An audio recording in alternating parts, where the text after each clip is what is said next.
Selamat pagi adik-adik. Selamat hari Minggu. Gimana kabar adik-adik pada pagi hari ini? Sungguh sangat luar biasa banget kan? Nah, kita bersyukur pada Tuhan. Kita bisa bersama-sama beribadah kepada Tuhan. Meskipun kita tidak harus datang ke gereja, tapi kita bisa mengikuti ibadah online. Sebelum ibadah online kita dimulai, Lause mengajak adik-adik semuanya, mari kita benar-benar persiapkan hati kita dengan baik. Kita siapkan Alkitab kita. Jangan lupa ya adik-adik, karena kita nanti akan bersama-sama membaca firman Tuhan, supaya kita bisa langsung membukanya dan langsung bisa bersama-sama untuk membacanya. Mari kita sama-sama menutup mata kita, kita melipat tangan kita bersatu di dalam doa. Tuhan Yesus, terima kasih ya Tuhan, pada pagi hari ini, sekali lagi Engkau berikan kami kesempatan untuk bisa datang padamu ya Tuhan.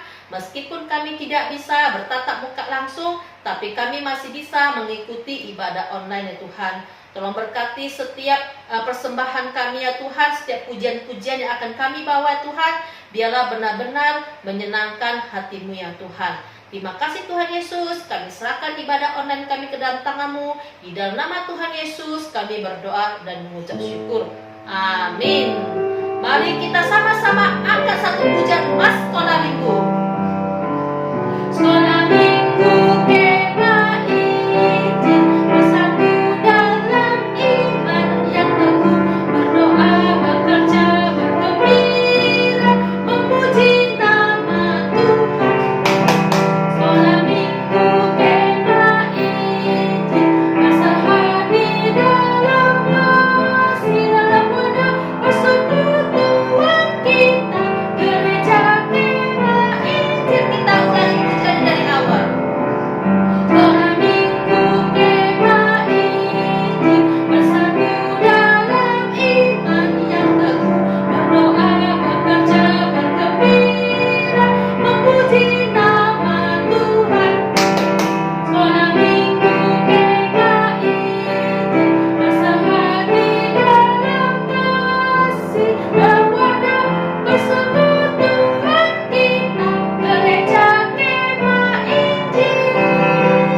Nah, adik-adik, kita bersyukur ya, kita bisa berkumpul dan bisa memuji Tuhan di rumah kita masing-masing. Nah, adik-adik, Tuhan selalu melihat apa yang kita lakukan, apa yang baik dan apa yang jahat. Mari kita sama-sama angkat satu pujian, mata Tuhan melihat. Apa yang kita berbuat, apa yang baik, apa yang jahat, oleh sebab itulah jangan berbuat jahat. Ingat, Tuhan melihat. Mata Tuhan melihat apa yang kita berbuat, apa yang baik, apa yang jahat, oleh sebab itulah jangan berbuat jahat. Ingat, Tuhan melihat. Jangan pernah kita berbuat jahat, karena Tuhan selalu melihat apa yang kita lakukan. Ya adik-adik ya. Nah, sebelum kita membaca firman Tuhan, sebelum kita mendengarkan firman Tuhan, Lause sekali lagi mau mengajak adik-adik semuanya, mari kita sama-sama bersatu di dalam doa. Tuhan Yesus, terima kasih ya Tuhan, kami sudah memuji Engkau ya Tuhan. Kami tahu ya Tuhan, apa yang kami lakukan ya Tuhan, Engkau selalu melihat ya Tuhan. Engkau selalu tahu ya Tuhan, karena Engkau adalah Allah yang maha tahu ya Tuhan.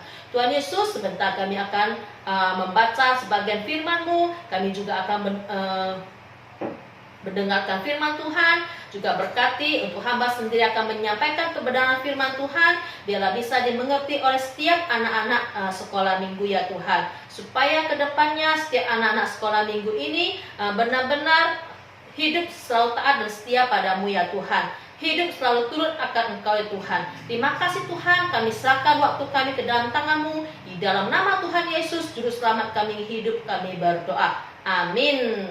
Mari kita sama-sama membuka Alkitab kita. Kita buka di Kejadian 12 ayat 10 sampai 20. Udah buka ya adik-adik ya? Mari kita sama-sama membacanya. Abram di Mesir. Ketika kelaparan timbul di negeri itu, pergilah Abram ke Mesir untuk tinggal di situ sebagai orang asing, sebab hebat kelaparan di negeri itu.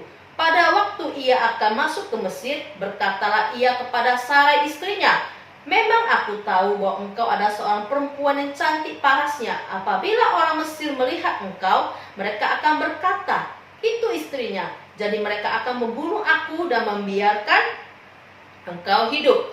Katakanlah bahwa engkau adikku, supaya aku diperlakukan mereka dengan baik karena engkau, dan aku dibiarkan hidup oleh sebab engkau." Sesudah Abram masuk ke Mesir, orang Mesir itu melihat bahwa perempuan itu sangat cantik. Dan ketika punggawa-punggawa Firaun melihat Sarai, mereka memuji-mujinya di hadapan Firaun, sehingga perempuan itu dibawa ke istananya. Firaun menyambut Abram dengan baik-baik karena ia mengingini perempuan itu. Dan Abram mendapat kambing domba, lembu, sapi, keledai jantan, budak laki-laki, dan perempuan, keledai betina, dan unta. Tetapi Tuhan menimpakan tulah yang hebat kepada Firaun. Demikian juga kepada seisi istananya karena Sarai istri Abram itu. Lalu Firaun memanggil Abram serta berkata, "Apakah yang kau perbuat ini terhadap aku? Mengapa tidak kau beritahukan bahwa ia istrimu? Mengapa engkau katakan dia adikku sehingga aku mengambilnya menjadi istriku? Sekarang inilah istrimu, ambillah dan pergilah." Lalu Firaun memerintahkan beberapa orang untuk mengantarkan Abram pergi bersama-sama dengan istrinya dan segala kepunyaannya. Nah, adik-adik, dari firman Tuhan yang kita baca, kita bisa melihat ketika Abraham, dulu masih namanya Abram ya, belum Abraham. Ketika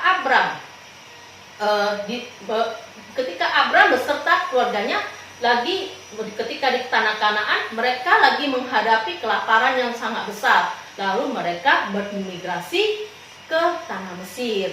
Nah, masalah yang dihadapi Abram itu sangatlah besar. Tapi dia lupa ketika Tuhan memanggil dia, sebagai orang yang akan menjadi bangsa yang besar, dan dia akan memiliki keturunan yang sangat banyak. Abraham lupa bahwasanya Tuhan itu adalah Allah yang setia. Tuhan itu ada Allah yang selalu memelihara kehidupan dia dan kita juga. Ya, karena itulah yang terjadi ketika Abraham mengalami masalah. Nah, adik-adik, bayangkan kalau kita baca tadi ya, Abraham meminta istrinya Sarai untuk berbohong kepada Raja Firaun kalau itu adiknya.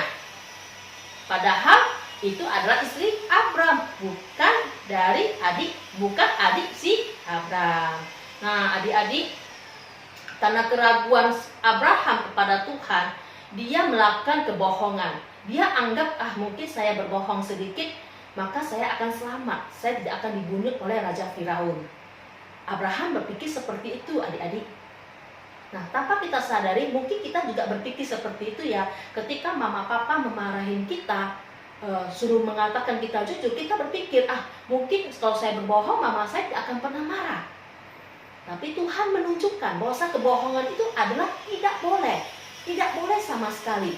Kita melihat bagaimana Tuhan memberikan tulah kepada Raja Firaun. Sampai Raja Firaun berkata, "Apa yang telah kamu lakukan kepada saya? Kenapa kamu berbohong?" Bayangkan, kebohongan dan ditutupi akhirnya ketahuan juga. Nah, adik-adik, dalam kehidupan kita, setiap masalah apapun yang kita hadapi, jangan pernah untuk berbohong. Kalau memang salah, kita katakan salah. Kalau memang benar, kita katakan benar. Karena Tuhan tidak pernah mengizinkan kita untuk berbohong. Tidak ada yang berbohong untuk kebaikan. Tidak ada ya adik-adik ya. Bohong tetap bohong, benar tetap benar. Mari kita sama-sama belajar dari firman Tuhan yang kita dengar ini. Biarlah dalam kehidupan kita jangan pernah berbohong, apapun ceritanya. Ketika kita punya masalah, ketika kita berbuat salah, kita takut mama kita marah, kita katakan saja sejujurnya, "Saya salah, Ma. Saya melakukan kesalahan, Ma." Yang penting jangan berbohong.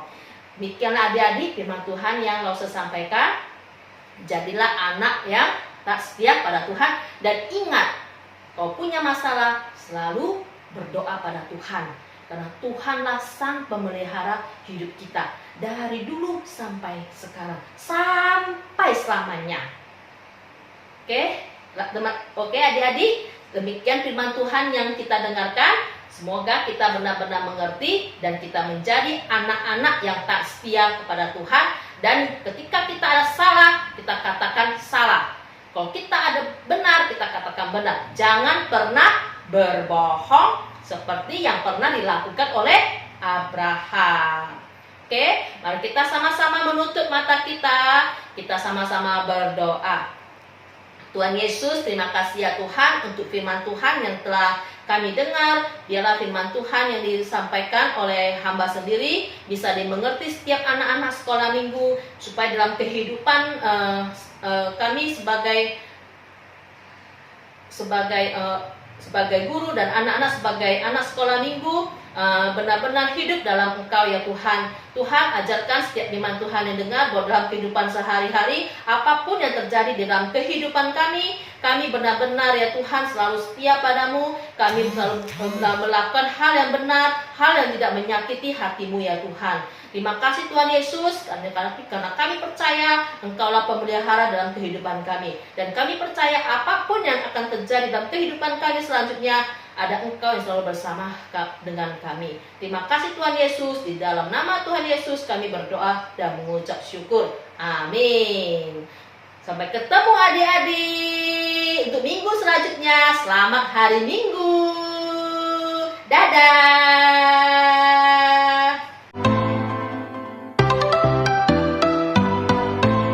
Aku main di rumah, belajar juga di rumah.